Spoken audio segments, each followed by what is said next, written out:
Salut à tous, c'est Titou01, j'espère que vous avez la patate, les filles comme les gars. Et aujourd'hui, on va se retrouver sur des énormes masterclass sur le thème de l'ecchi. Alors vous aurez ecchi principalement, vous aurez de temps en temps un petit peu de romance et aussi un petit peu d'harem, mais on est vraiment basé sur de l'ecchi. Mais avant ça, n'oublie pas de bien sûr liker, commenter ou encore partager. Si tu veux me suivre dans mon aventure YouTube, n'hésite surtout pas bien sûr à t'abonner, ça me ferait extrêmement plaisir. Sur ce, si bien sûr tu veux aussi me parler ou parler avec d'autres personnes qui sont fans d'animé, n'hésite pas à aller sur mon Discord, encore sur mon Facebook, et on va s'attaquer tout de suite sur ces énormes masterclass, des gros bangers qui sont vraiment incroyables. Alors on va parler de Seinen Heroine no Sodate Kata, si vous préférez, de 13 épisodes de 24 minutes. Il est sorti en 2015, on est sur de la comédie du drame de l'ecchi, du club de l'école de l'harem et bien sûr de l'otaku. Il y a une saison 1, une saison 2 et un film pour bien sûr clôturer cet animé. Ce qu'il faut savoir, c'est qu'il y a eu un énorme banger, une énorme différence sur les trois et je vais bien sûr vous en parler. Pour les intéressés, il est disponible sur Crunchyroll.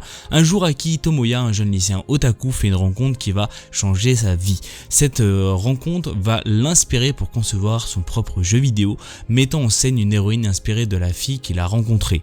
Pour que son désir devienne réalité, Tomoya doit convaincre quelques créateurs de talent tels que Sawamura Spencer et Riri, une dessinatrice de génie, et Kasumiya Gaoka Utawa, la meilleure étudiante de l'école, de rejoindre son équipe de développement.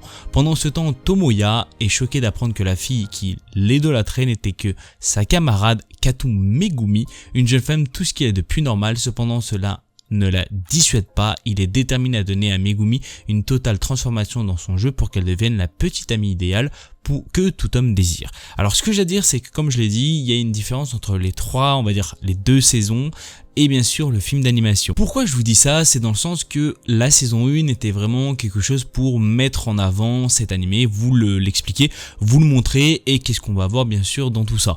La saison 2 est largement plus poussé et sincèrement j'ai eu un énorme coup de cœur pour la saison 2, mais l'énorme banger, l'énorme masterclass a été le film d'animation qui a été vraiment époustouflant. Je m'y attendais vachement pas du tout. Il y a eu pas mal de retournements de situation, il y a du drame à certains moments, mais on est quand même basé sur de la comédie énormément.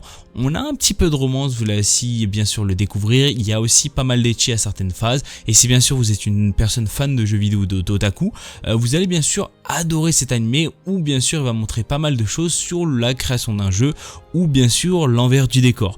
Globalement, je vous le conseille parce que vraiment les trois, on va dire les deux saisons et le film d'animation est vraiment un énorme banger et je pense que vous allez passer un très bon moment. Alors on va parler de Romantic Killer. On a basé de 12 épisodes de 26 minutes, il est sorti en 2022, il y a de la VF de disponible pour les intéressés. On est sur de la comédie, de la romance, du school life, de l'harcèlement, de l'arrêt inversé, du triangle amoureux et bien sûr de l'ecchi. Pour les intéressés, il est disponible sur Netflix. Anzu Yoshino est une lycéenne menant la belle vie. Chaque jour, elle passe son temps à jouer aux jeux vidéo, à manger des collations et à caresser son chat. Cependant, son quotidien change radicalement lorsque Riri, une créature magique, lui confisque ses trois passions et transforme sa vie en un jeu de simulation romantique. Nullement intéressé par l'amour, Anzu fera donc tout son possible pour résister au charme des beaux garçons que lui envoie Riri. Alors moi, ce que j'ai à dire, c'est que j'ai été énormément surpris sur bien sûr cet animé que je ne connaissais pas et que bien sûr j'avais déjà vu, et c'est vrai que j'avais eu pas mal d'oublis sur cet animé et sincèrement je me suis dit on va le re-regarder. C'était quand même une petite masterclass à l'époque et sincèrement c'est toujours une masterclass actuellement. Alors j'ai toujours pas compris pourquoi ils l'ont mis dans le thème ecchi, j'ai pas trouvé trop de trucs ecchi. Il y a de l'arrêt inversé, ça sur ça oui, du triangle amoureux pareil, mais globalement j'ai pas trop compris l'ecchi. Alors c'est vrai qu'il y a certaines phases, voilà certaines scènes ok, mais c'est pas vraiment dans cette catégorie là et je trouve que je voulais vous le présenter parce qu'on a quand même de l'harem et sincèrement c'est un énorme banger. La romance, la comédie, tout ce que vous voulez est vraiment incroyable. Le scénario est tout aussi incroyable, c'est quelque chose que je m'attendais mais vraiment pas du tout et je pense que pas mal de personnes pourraient l'adorer parce que c'était vraiment un énorme banger en 2022 et c'est toujours un énorme banger bien sûr en 2025. C'est-à-dire si vous voulez une petite masterclass, un petit animé de chillax, je pense que vous allez passer aussi un très bon moment sur celui-ci. Alors on va parler de Suno Arasu no Kanrinrin-san. On est basé de 12 épisodes de 23 minutes, il est sorti en 2018, on est sur la comédie, de l'ecchi, de la romance, de l'arrêt, mais bien sûr du quotidien. Aki Shina est un jeune homme mais qui est tout le temps considéré comme une femme à cause de son apparence féminine. Embarrassé par cette situation et des regards des autres, il décide un jour de s'installer à Tokyo pour terminer ses études. À sa surprise, il s'est retrouvé à partager un logement avec 3 jeunes filles, Ayaka Sunohara, la maîtresse de maison, ainsi que Sumure Yamanashi et Yuri Kazami.